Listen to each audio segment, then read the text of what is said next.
Everyone at Ryan's table grew increasingly nervous as more and more eyes shifted toward them. Ernie stood at the microphone and continued to plead his case.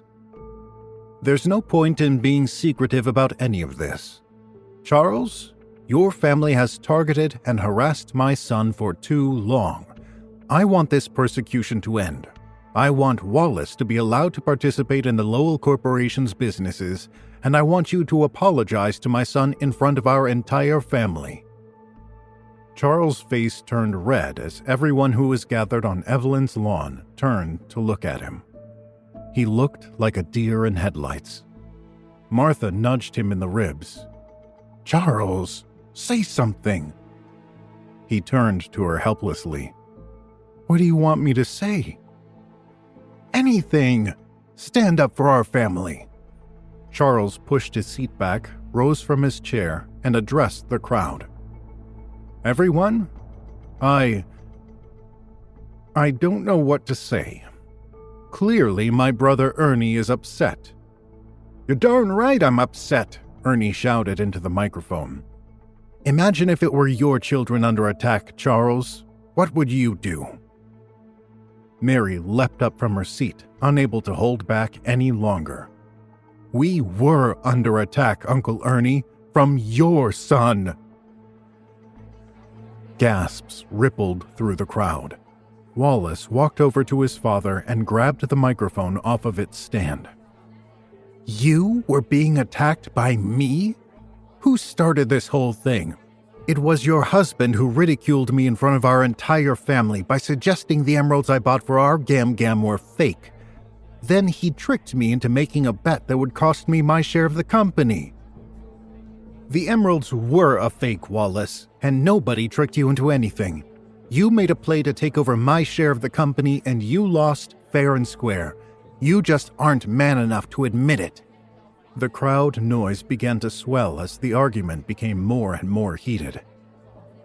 Ernie took the microphone back from Wallace and said, Now you're going to stand there and question my son's manhood? This just proves how low your entire family will sink. You want to talk about sinking low, Uncle Ernie? Let's talk about all the dirty tricks Wallace has pulled and how he's jeopardized the reputation of this company. Your family is the one that has hurt our reputation.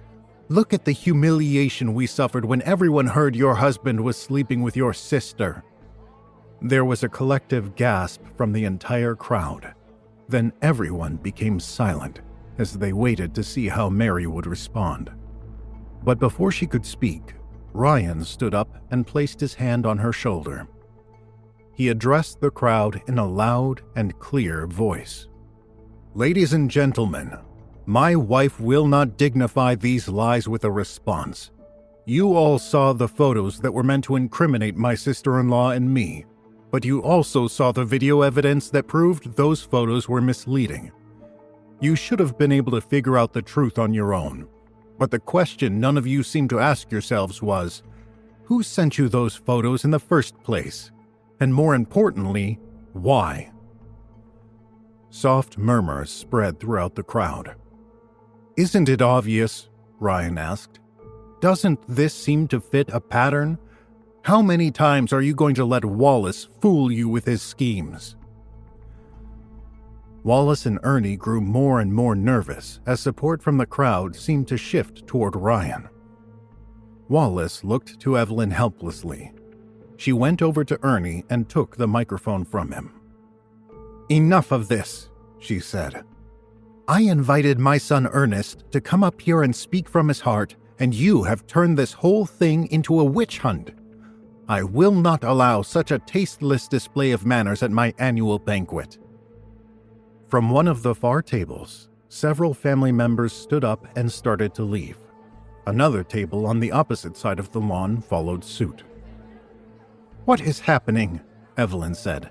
Where are you all going? We haven't even served the food yet. A number of other guests began to stand up and leave the banquet. The ones who stayed lowered their heads. I think they lost their appetites, Granny, Ryan said. He motioned to Mary that they should go. She nodded, and they started to walk off the lawn. Carrie followed closely behind. Charles was still frozen in place, not understanding how everything had turned so badly so fast. "Charles, what should we do?" Martha asked. Charles looked around helplessly. "Charles, be a man and make a decision." Charles snapped out of his daze. He straightened his back, gazed defiantly at his mother and his brother Ernie, then held his arm out for Martha. "Come, dear, we are leaving." They strode out of the banquet. When they got to the front of the house, Ryan, Mary, and Carrie were waiting for one of the butlers to bring their car around. Martha said to Ryan, "Well, you've really done it this time. Now half the family is completely turned against us." Charles, Mary, and Carrie all glared at her. She was about to say something else, then clamped her mouth shut. She knew she was outnumbered.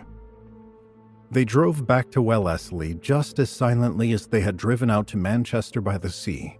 But where they had been scared going into Evelyn's banquet, they were now angry coming out of it.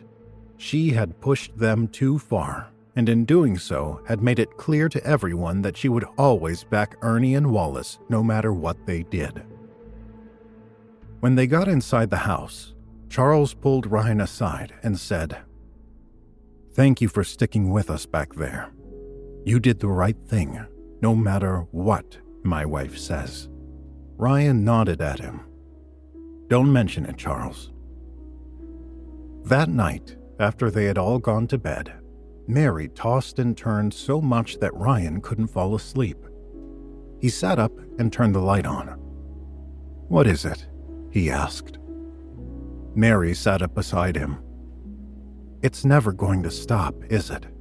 Wallace is always going to try to destroy us, and Evelyn is always going to have his back."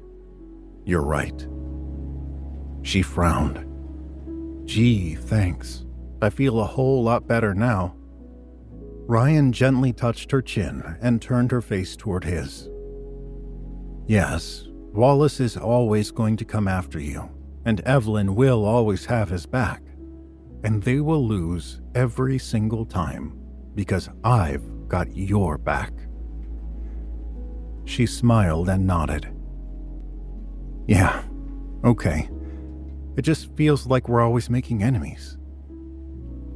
"Sometimes, but we also have a lot of friends. Personally, I like our odds." He kissed her and she kissed him back. Then he turned out the light and they fell asleep. The following week, things seemed to quiet down. Nobody from the family contacted them about what happened at the banquet, and Wallace made no moves to rejoin the company. Everyone knew it was just a matter of time before he started scheming again, but for the moment, it was business as usual. During this period of calm, Ryan got a call from Mary's friend Monica. "Hey, Monica, what's up?" "Ryan, I never heard from you after your big night with Mary at the convention center. How did things go?" "I'm surprised Mary didn't tell you about it." "She told me some things, but I felt like she was holding back." Well, I did ask her not to tell anybody what I told her. I guess this proves I can trust her." "Did you tell her everything? All your secrets?" "All the ones I could think of. She's good with it." "I'm glad to hear it." She paused for a moment, then said, "Hey, so this is a little odd, but my grandfather is holding a family lunch tomorrow and, well, he asked me to invite you." "Me? Why does your grandfather want to meet me?" "Because you bought the Swarovski diamond. It was the first major piece of jewelry our family ever acquired, and he wants to meet the man who owns it now." "I don't know. Are your aunt and uncle going to be there?" She paused again. "Probably." "Will they be mad that I'm there, seeing as I, knocked out 3 of your uncle's teeth?" "Probably." This time, it was Ryan who hesitated to answer. "Look, if it's too weird for you, I totally understand," Monica said. "But my grandfather would really like to meet you, and I don't get a lot of chances to be in his good graces. It would mean a lot to me if you came." Ryan drew a deep breath and blew it out slowly. "Yeah, okay. I guess I owe you that much for helping me set up my big evening with Mary." "Oh, thank you, Ryan. Thank you. I'll text you the details." They hung up. Ryan shook his head. Speaking of making new enemies, he thought.